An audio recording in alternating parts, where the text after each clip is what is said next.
સુરત ધાસ્તીપુરા વરિયાવી બજાર વિસ્તાર નજીક એક 4 વર્ષની બાળકી પર બપોરે શ્વાને હુમલો કર્યો છે. બાળકી ઘરની નજીક અન્ય બાળકો સાથે રમતી હતી ત્યારે આ ઘટના ઘટી હતી.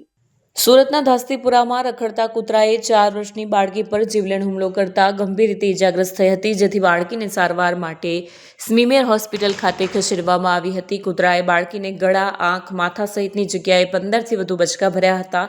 બાળકીની ચીસો સાંભળીને લોકો દોડી આવ્યા હતા અને બાળકીને બચાવી હતી. સ્મીમેર હોસ્પિટલ પાસેથી મળેલી માહિતી મુજબ મૂળ ઉત્તર પ્રદેશના વતની ભગવાન પ્રસાદ ગુપ્તા હાલ વરિયાળી બજાર ધાસ્તીપુરા વિસ્તારમાં આવેલ ગુલશન પાર્કમાં 3 સંતાન સહિતના પરિવાર સાથે રહે છે. ભગવાન પ્રસાદ શાકભાજીની લારી ચલાવી પરિવારનું ગુજરાન ચલાવે છે.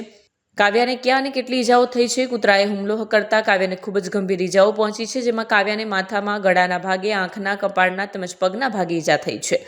માથામાં એક 7 ઇંચ લાંબો અને બીજો 4 ઇંચ લાંબો ચીરો પડી ગયો છે, જેથી વધુ સારવાર માટે કાવ્યાની સર્જરી કરવાની નોબત આવી છે.